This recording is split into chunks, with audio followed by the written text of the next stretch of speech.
Hi అండి అందరికీ. నేనైతే వెజిటేబుల్ రైస్ వండుతున్నాను. మనకు కావాల్సిన వెజిటేబుల్స్ అన్నీ రెడీగా ఉన్నాయి. కడిగి ముక్కలు చేసి పెట్టుకున్నాను. అన్నీ కట్ చేసి రెడీగా. ఇవ్వండి మసాలాలన్నీ. స్టవ్ వెలిగించుకొని అలాగే పెనం పెట్టుకున్నాను. ఆయిల్ వేసుకుంటున్నాను. అలాగే నెయ్యి వేసుకుంటున్నాను. నెయ్యి అయితే ఇంట్లోదే అండి, చాలా బాగుంటుంది స్మెల్. మసాలాలు, ఉల్లిపాయలు, క్యారెట్ ముక్కలు, బంగాళాదుంపలు వేసుకొని కలుపుకుంటున్నాను.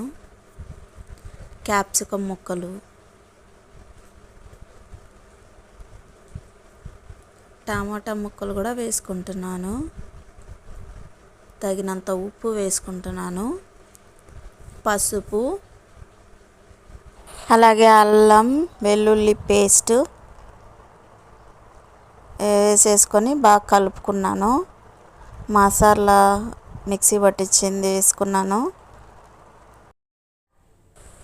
పచ్చిమిరపకాయలు వేసుకొని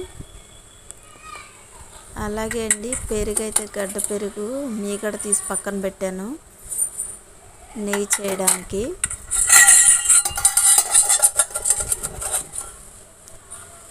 ఈ పెరుగునైతే మజ్జిగ చేయబోతున్నాను. ఈ ఎండాకాలంలో అయితే మజ్జిగ, నిమ్మకాయ నీళ్ళు, కొబ్బరి నీళ్ళు ఇలాగా తాగుతూ ఉండాలండి. లేదంటే ఈ ఎండలకి నీరసం వచ్చేస్తుంది. చాలా ఎండలండి అసలు.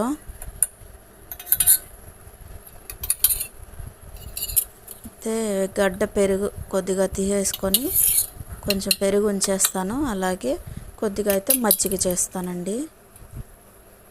మజ్జిగలో అల్లం వేసేదాన్ని కానీ ఇప్పుడైతే వేయను. ఓన్లీ మజ్జిగ చేసి కొద్దిగా సాల్ట్ వేస్తాను. లస్సీ లాగా చూడండి. చక్కెర వేసుకుంటే లస్సీ ఏది. అయితే నేనైతే వాటర్ వేసేసినాను.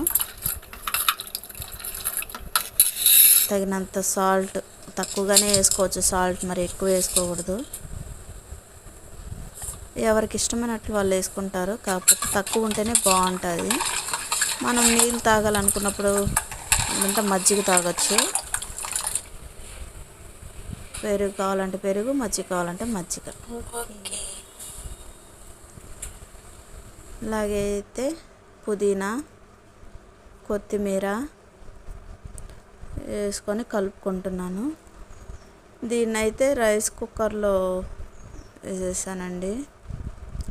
బియ్యం అయితే కడిగి నానబెట్టుకున్నాను. నీళ్ళన్నీ వంపేసుకొని రైస్ కుక్కర్లో వేసుకొని కలిపేసుకున్నాను. తగినన్ని నీళ్ళు వేసుకుంటున్నాను. ఓకే అండి, రైస్ అయితే రెడీ అయిపోయింది. ఈ వీడియో మీకు నచ్చినట్లయితే లైక్ చేయండి. బాయ్, ఉంటాను.